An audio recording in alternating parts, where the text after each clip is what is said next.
melanjutkan kitab Al-Yaum An-Nabawi tentang aktivitas Rasulullah Sallallahu Alaihi Wasallam. Selamat datang. Alhamdulillah Ustadznya sudah datang.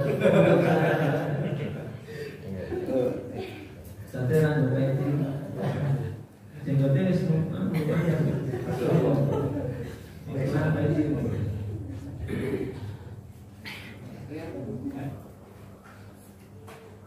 Kalau salah kemarin sampai jam 12 ya. Ketika jam 12 ngapain Rasulullah belum? Setelah sholat zuhur sudah ya sholat zuhur. Jadi Nabi Shallallahu Alaihi Wasallam jam 12 siang itu sholat zuhur bersama para jamaah. Ini estimasi perkiraan waktunya. Sholat zuhur bersama para sahabat. Nah, paknya itu ini. Nabi itu adzannya jam 12.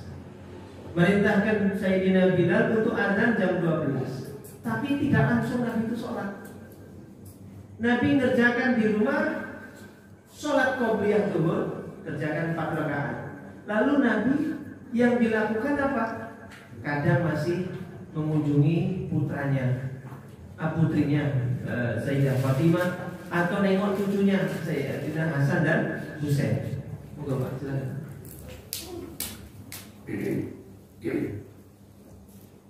Jadi itu yang dilakukan Rasulullah. Azannya kalau beduk zuhur jam 12, azannya Rasulullah itu jam setengah 1. Jadi jaraknya itu panjang, lama, kurang lebih setengah jam. Kenapa? Nunggu sahabat yang masih kupak lendut, yang macul, yang kerja di pohon kurma, ya, di kebun kurma segala macam, yang dagang di pasar. Itu biar mereka pulang dulu, baru. Ketika itu Nabi memang sengaja. Ini waktu jam aktivitas. Saya ingat ketika dulu tahun 2011 sama Bu Hajah Umi itu ke Jeddah. Bukan Mekah Madinah, di Jeddah ya. Di Jeddah itu suasananya sama dengan sebetulnya di tempat yang lain. Itu begitu adzan, pintu toko-toko itu mesti tutup. Dan kami waktu itu sama beliau masih di dalam.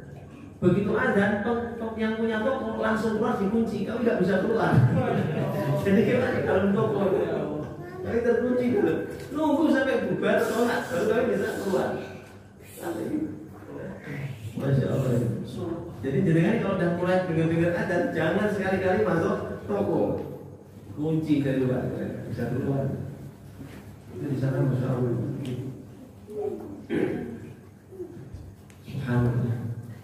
Jadi Rasul Shallallahu Alaihi Wasallam seperti itu, menunggu waktu lama biar sahabat Nabi sempat mandi, ganti baju, pulang, baru Nabi ngimami sholat bersama para sahabat yang lain. Bacaan Nabi dalam sholat zuhur itu kurang lebih setelah Fatihah itu hanya 30 ayat. Ya, kurang lebih 30 ayat. Atau kalau dimenitkan, Rasul itu kalau sholat zuhur itu kurang lebih 10 menit ngimami sholat zuhur. Rasulullah. Cukup dengan sebenarnya. Sini, bisa. Kalau nggak cukup yang kecil dibantu.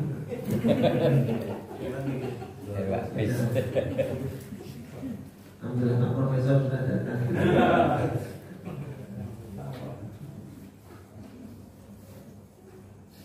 Jadi itu Rasul. Sholatnya kurang lebih 10 menit. Dan setiap habis selesai sholat, Nabi berzikir sepanjang waktu sholatnya.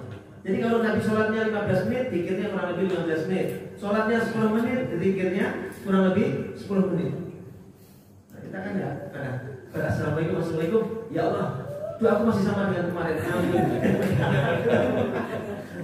Ya Allah, doaku belum ada perubahan. Amin ya Allah. Kita ini jatuh celelek. Kadang males doa, langsung pergi kan? Enggak Allah mantas, Allah mantas jalan, langsung jalan kan? Ya Allah. Kemarin tuh kami dapat nasihat bagus dari seorang guru. Kita itu kadang pikir habis sholat itu tahlil, la ilaha illallah itu. Di mulut kita itu tahlil memang, la ilaha illallah, la ilaha illallah, la ilaha illallah. Tapi hati kita tidak bertahlil, hati kita tidak ikut zikir. hanya di mulut kita ngomong enggak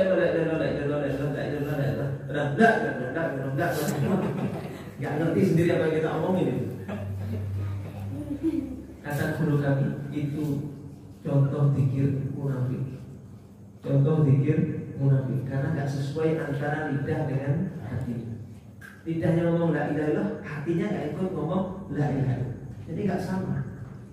Beliau nasihatin supaya zikir la ilaha illallah itu betul-betul masuk ke dalam hati. Sebelum zikir kita sebut 5 kali dengan penuh penghayatan, khusyuk wal khudu', mengucapkan Allah, Allah, Allah 5 kali. Menghadirkan Allah di dalam hati.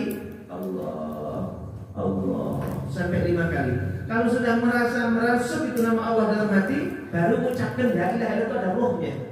Ketika ngomong la ilaha illallah itu ada rohnya, ada tenaganya, ada rohnya, ada nyawanya. Itulah yang disebut nurun ala nur kata beliau. Cahaya di atas cahaya. Nurun ala nur. Disebut nama Allah itu sudah nur. Kemudian diucapkan la ilaha illallah itu nur lagi. Jadi nur ketimpa dengan nur menjadi nurun ala nur kata beliau.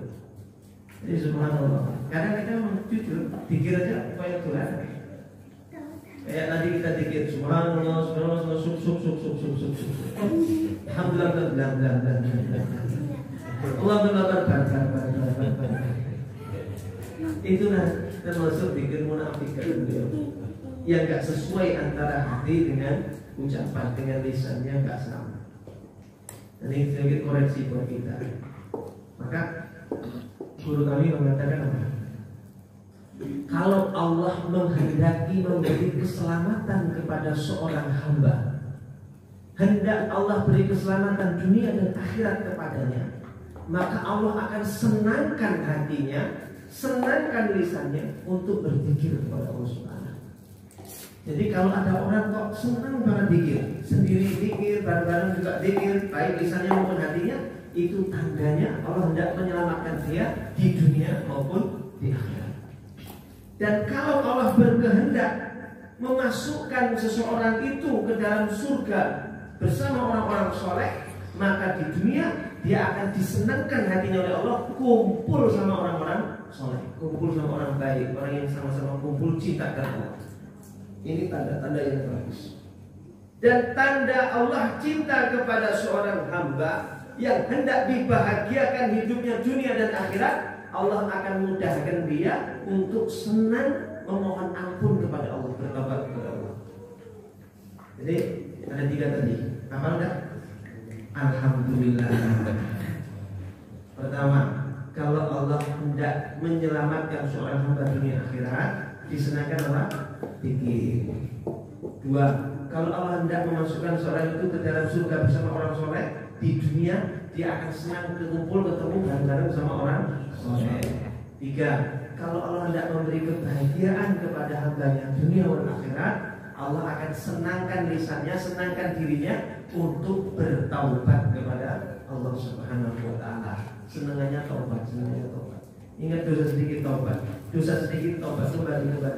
Tandanya orang hendak dibahagiakan oleh Allah Subhanahu wa taala. Jadi orang taubat itu justru orang yang sedih mengingat dosa, bukan bangga. Saya pernah cerita dulu, ada orang itu dengan bangga ngomong ke saudara saya, Mas, saya itu walaupun sopir kayak gini, ya saya ini sebagai sopir punya pengalaman banyak. Saya pernah tidur dengan banyak wanita, dari wanita Singapura, wanita Malaysia, wanita Cina, Jepang, Indonesia, apalagi sudah sering saya tiduri. Sombong, zina kok bangga. Tapi walaupun saya berzina, tapi saya senang memberi makan anak yatim. Saya senang bersedekah kepada anak yatim. Saudara saya nanya, loh, kenapa Mas senang sedekah ke anak yatim? Sebab dunia akhirat harus seimbang. Jadi dunia akhirat harus seimbang. Saya memang berzina, tapi saya imbangi dengan bersedekah. Jadi dunia akhirat harus seimbang.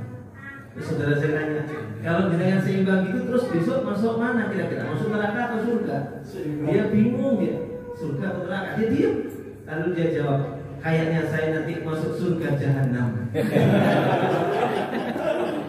Langsung ketawa gitu saya. Masuk surga jahanam, memang ada surga jahanam. Orang kok mikir surga, dunia akhirat kok seimbang. Kalau ada orang mengatakan dunia akhirat harus seimbang, itu terbantahkan dengan doanya sendiri. Ketika dia doa satu jagat, Rabbana atina fid dunya hasanah, dia minta dunia satu. Wa fil akhirati hasanah, minta akhirat satu. Ini baru seimbang satu-satu. Tapi kalimat terakhir apa?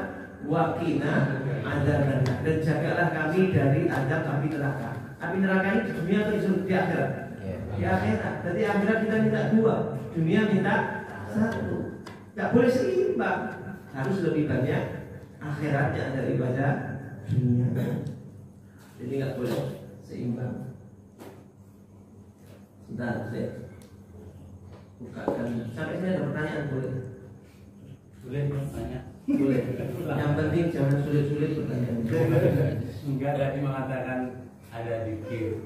Zikir itu habis sholat tuh saya sering ikut jamaah di masjid lain-lain, itu ada yang zikir, dia hanya imamnya langsung diam menghadap kepada jamaahnya di masing-masing. Ada yang zikir dipimpin oleh imamnya seperti bapak tadi. Itu afdal mana zikir yang diam sendiri sama afdal sama zikir yang dipimpin oleh imam. Itu yang pertama. Yang kedua tadi mengatakan Rasulullah dia waktu adzan dia tidak langsung menjalankan sholat. Ya sholat lah. Waktu dikatakan bapak sholat. Tapi saya pernah mendengar juga imam pengajian itu, bahkan memang saya juga pernah baca surah. Jadi amal yang baik di mata Allah, di tempat Allah itu ada 3, yaitu sholat tepat pada waktunya. Yang kedua adalah silaturahim kepada kedua orang tuanya, menjaga baik pada orang tuanya. Kalau orang Jawa mendem jerum mikul dhuwur.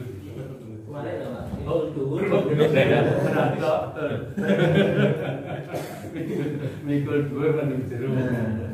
Yang ketiga adalah fisabilillah.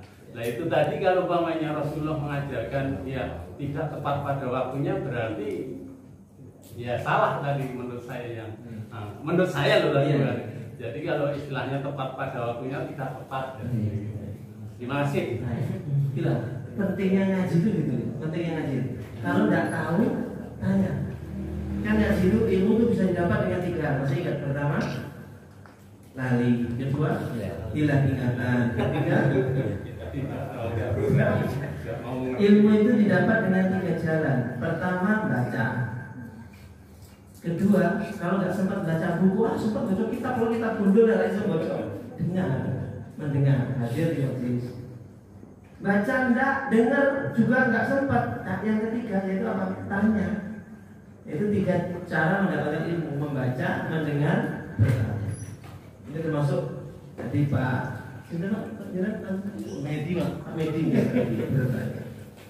Saya jawab Bismillah. Yang pertama tentang zikir berjamaah. Saya tanya, sholat itu afdal sendirian atau berjamaah? Dan jawabannya, kalau sholat jenazah baik sendiri atau berjamaah? Jenengan datang ke rumah orang kaya, pintu gerbangnya di luar jauh, dari halamannya luas, rumahnya di sana, itu rumahnya gedung, orangnya di dalam. Jenengan di luar, ngetok itu dilihat, tok tok tok, denger nggak sana? Tapi nek sak RT kok kabeh gruduk, bro, denger nek sana. Jadi ngetok pintu Allah itu nek bareng-bareng lebih kuat daripada sendiri. Kalau kita zikir berjamaah begini, ada salah satu di antara kita ini yang kalau berdoa, doanya mustajab. Kalau minta sama Allah nggak pernah ditolak. Dia ikut amin bareng sama yang lain, rata semua dapat doa tadi. Anaknya Pak Ilyas ini apa? Isinya berlimpah.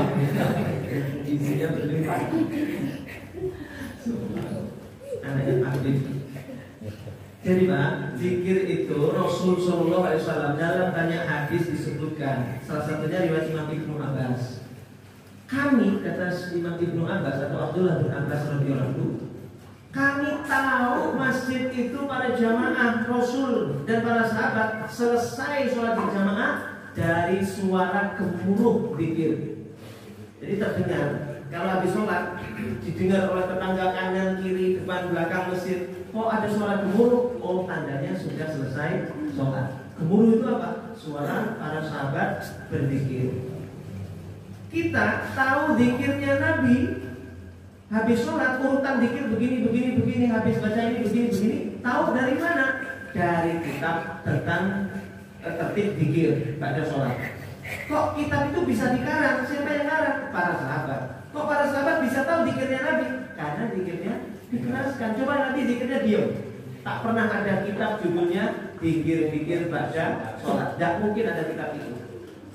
Makanya ada hadis yang berbunyi, idza sharafa min sholatihi istaghfara farada. Apabila Rasul selesai sholat, Nabi beristighfar 3 kali. Dari mana sahabat bisa meringatkan dari sini? Karena dengar habis Nabi salam, assalamualaikum, astagfirullahaladzim, atau astagfirullahaladzim, alladzi la ilaha illallah wa atubu ilaihi 3 kali. Lalu diriwayatkan, diceritakan, karena dengar dengan telinganya. Begitu. Karena Nabi gak mungkin sempat ngajari. Nabi pikir baca ini ya, di sini urutannya begini. Tidak sempat. Itu yang ngajarkan para sahabat. Mereka melihat perilaku Rasulullah SAW. Terus begini Pak.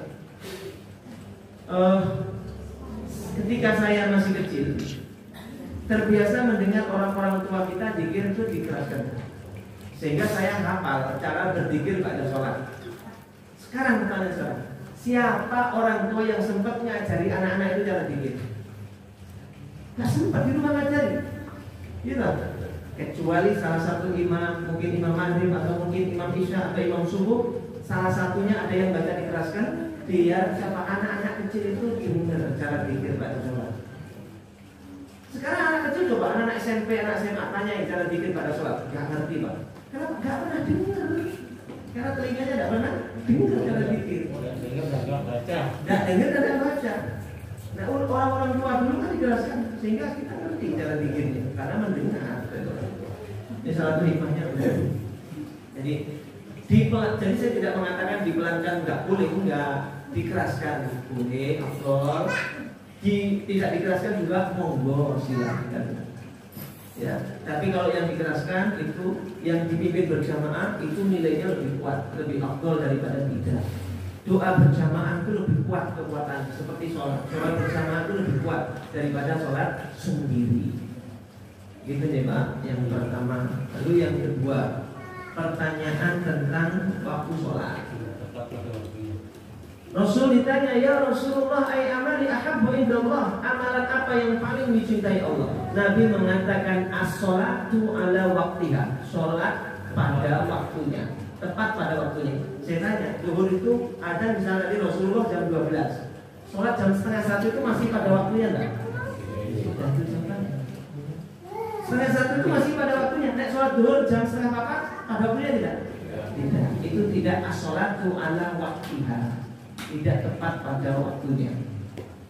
Di hadis yang lain Rasul mengatakan as-sholatu awwalu ala waktiha, sholat di awal waktu. Jadi kadang Nabi pernah mengatakan as-sholatu ala waktu, tepat pada waktunya. Di lain waktu di awal waktu. Semua ulama sepakat sholat terbaik yang dikerjakan berjamaah dan di awal waktu. Pertanyaannya sekarang, waktu sholat itu yang awal waktu itu kapan? Standar awal waktu itu kapan? Para ulama menjelaskan waktu sholat itu terbagi 3. 1 waktu afdol, 2 ada namanya waktu mubah, 3 waktu makruh. Saya bahas sebenarnya. Jadi waktu afdol itu sepertiga waktu pertama. Jadi misalnya zuhur itu berapa jam? Dari jam 12 sampai jam 3 berarti 3 jam. Sepertiga pertama itu masih awal waktu. Dari jam 12 sampai jam 1 itu masih di awal waktu. Jam 1 sampai jam 2 itu waktu mubah. Jam 2 sampai jam 3 itu waktu makruh. Jadi gitu Pak. Jadi kalau kenapa Rasul masih mengerjakan setengah jam 12.30 itu masih di awal waktu, karena masih di sepertiga bagian pertama waktu sholat. Begitu ya. Bagi waktunya berganti. Kalau maghrib begitu, berarti berapa jam bagi 3? Begitu aja. Masih awal waktu. Sholat maghrib itu kita dianjurkan khususnya imam membaca surat yang pendek-pendek. Kalau dalam kitab Al-Fiqh Al-Islam Al-Adilatu itu bacalah kuliah dan kulhu. Kuliah dan kulhu. Kenapa? Karena waktu maghrib itu pendek. Karena itulah imam dianjurkan membaca surat yang pendek untuk maghrib. Kalau ketemu imam maghrib bacanya An-Naba, baca Al-Mulk, atau membaca surat Al-Baqarah yang panjang, nanti dia belum paham menjadi imam. Imam itu harus harus anjurannya, sunnahnya maghrib itu yang pendek. Isya agak panjang, subuh lebih panjang. Subuh itu paling panjang daripada waktu sholat yang lain. Tapi nyatanya di Bantul ini isya, subuh, duhur, asar, maghrib pendek semua. Soalnya apa ini soalnya mau kuliah. Yang penting sholat berjamaah. Gak apa-apa. Kita tak buka ayatnya malah tak tutup lagi loh. Tadi kan saya membuka ayat malah tak tutup lagi. Di dalam Al-Quran surat Al-Qasas ayat 77 Allah berfirman, A'udzubillahi minasyaitonirrajim, wabtaghi fima ataka Allahu ad-daral akhirah wa la tansa nasibaka minad dunya wa ahsin kama ahsana Allahu ilaik wa la tabghil fasada fil ard inna Allaha la yuhibbul mufsidin. Allah berfirman begini, Pak. Dan carilah negeri akhirat. Artinya suruh tadi kita ngomongin membandingkan antara dunia dan akhirat. Dan carilah pahala atau negeri akhirat dengan apa yang telah Allah berikan kepadamu. Dikasih fasilitas jabatan, harta, popularitas, macam-macam lah. Itu untuk cari akhirat. Carilah akhirat, kata Allah, dengan apa yang telah dianugerahkan Allah kepadamu. Tetapi wala tansa, jangan lupa nasibaka minad dunya, bagianmu di dunia. Cari akhirat, jangan lupa dunia, kata Allah. Cari akhirat, jangan lupa dunia. Baik, ini tak jelaskan. Guru kami terangkan gini. Apakah ayat ini ketika Allah mengatakan carilah akhirat, jangan lupa dunia, ini menandakan bahwa akhirat dan dunia harus seimbang? Dalilnya ini dalilnya, kata orang ini dalilnya. Allah perintahkan carilah akhirat, jangan lupa dunia. Ini dalilnya, berarti dunia akhirat harus seimbang. Keliru memahaminya. Kata carilah akhirat, carilah dunia, itu dihubungkan dengan kata jangan lupa. Carilah akhirat, jangan lupa, carilah dunia. Jadi dua kalimat perintah, carilah akhirat, carilah dunia, disambungkan dengan kata jangan lupa. Sekarang begini, saya misalnya Pak ada tugas ke Surabaya ngisi pelatihan di kampus selama 6 hari. Ketika saya berangkat ke sana, saya telepon Pak D yang di sana. Assalamualaikum Pak Di, Dik Adi, Dik Adi, Pak D saya lagi ke Surabaya ini. Loh, ada acara apa Dik Adi? Seminggu saya di sini ada pelatihan 6 hari. Oh iya Dik Adi, silahkan jangan lupa mampir. Jadi ada dua kerjaan saya, satu ngisi pelatihan, yang kedua mampir. Dihubungkan dengan kata jangan lupa. Oh iya Dik Adi, silahkan lakukan aktivitasnya ngajar, jangan lupa mampir. Pertanyaannya, waktu saya lebih banyak untuk ngajar atau mampirnya? Ngajarnya 6 hari, mampirnya mau 9 jam. Betul? Nah kayak gitu. Jadi carilah akhirat, jangan lupa dunia. Artinya dunia ini sedikit dari bagian fokus untuk cari akhirat. Berarti dunianya sunnah ya Pak ya? Dunia yang kita cari untuk menegakkan akhirat menjadi wajib. Jadi mencari dunia dalam rangka untuk menggapai akhirat itu wajib. Misalnya kita mau sholat itu nggak bisa kalau nggak nutup aurat. Maka menutup aurat itu hukumnya menjadi wajib. Jadi gitu ya. Itu aja, Bapak Ibu. Kita lanjut ya. Ada pertanyaan lagi? Lanjut ya. Sekarang nanti jam 1 siang. Jadi masalah bab sholat tadi gitu ya Pak. Waktu-waktu sholat itu seperti itu. Jangan kalau pergi ke Masjid Assegaf Solo, di Masjid Assegaf Solo itu, di Masjid Assegaf Solo itu tertulis di madingnya itu, di tulis gede, masjid ini iqomah jam 12.30. Mau azan jam berapapun iqomahnya 12.30. Azan jam setengah 12 tetap setengah 1. Azan jam 12 tetap setengah 1 komatnya. Azan jam 12 kurang seperempat tetap setengah 1. Di sana iqomah jam 12.30 atau setengah 1. Ngapain? Itu kala yang dilakukan Rasulullah. Nunggu sahabat supaya berangkat ke masjid. Rasul itu nggak ridho, nggak senang kalau ada sahabat yang ketinggalan sholat berjamaah. Maka lebih baik sholatnya diundurkan sedikit supaya apa? Supaya semua kebagian sholat berjamaah. Dikatakan, diriwayatkan kalau ada satu sahabat yang ketinggalan sholat berjamaah, masbuk. Bukan tidak sama sekali, dia tetap dapat tapi masbuk, dapat di rakaat keempat misalnya turun.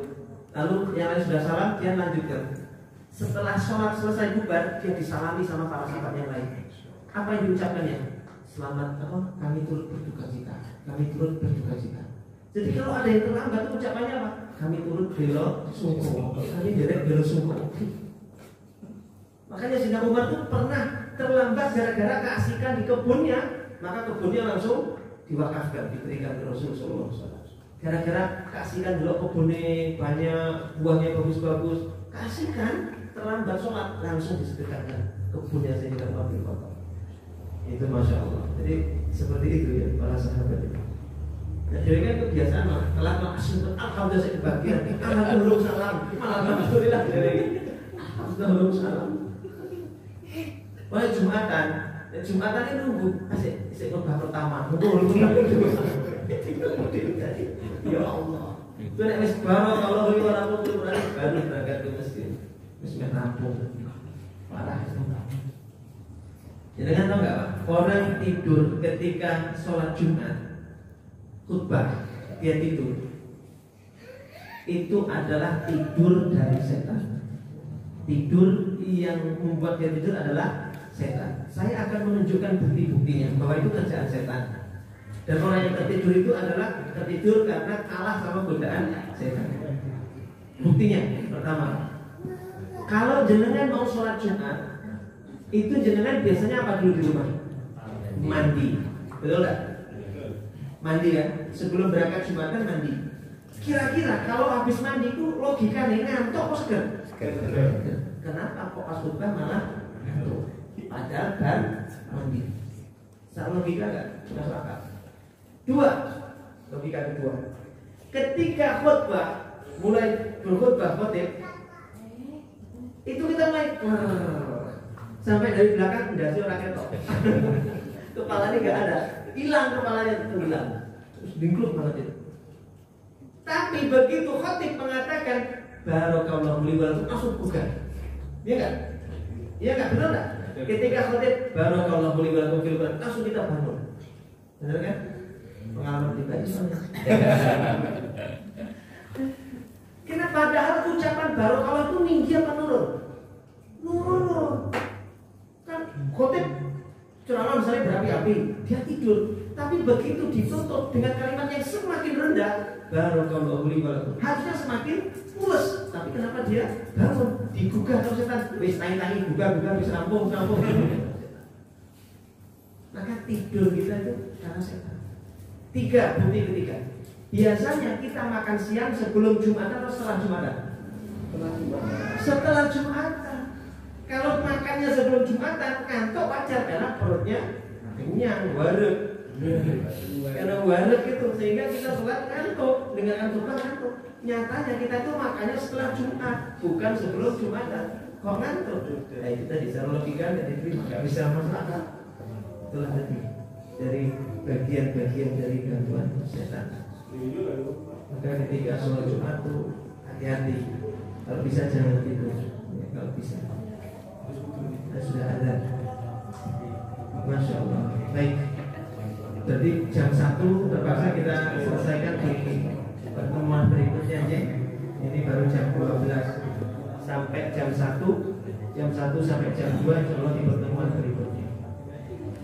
Baik para jamaah semua yang dirahmati Allah. Sebelum saya tutup, seperti yang kami sampaikan kemarin di grup kemarin tadi sudah mengingatkan lagi bahwa bulan Rajab kemarin adalah bulannya Allah, Ashhurul Hurum, Syahrullah. Bulan Rajab bulannya Allah, kita dianjurkan untuk memperbanyak istighfar di bulan Rajab. Dan Sya'ban ini adalah bulannya Rasulullah. Maka dianjurkan kita di bulan Sya'ban ini untuk memperbanyak membaca sholawat. Perbanyak baca sholawat. Apa saja baca sholawat. Kalau yang lagi saya bilang lagi tertutup, apanya lagi tertutup lah, lagi jalannya kayak buntu ya baca sholawat yang dari Habib Anis ini.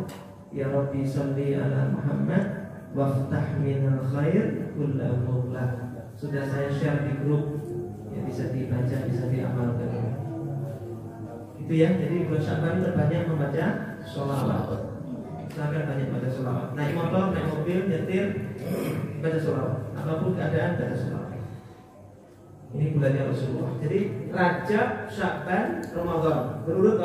Rajab bulannya Allah, Sya'ban bulannya Rasulullah, Ramadan bulannya umatnya Rasulullah, bulannya Al-Quran. Bulannya Al-Quran dan bulannya umatnya Rasulullah SAW. Baik, kita tutup dengan tahmid dan doa kafaratul majlis. Alhamdulillahirabbil alamin. Subhanallah wa bihamdihi asyhadu an la ilaha illa anta. Mohon maaf lahir dan batin, billahi taufiq wal hidayah. Assalamualaikum warahmatullahi wabarakatuh. Waalaikumsalam.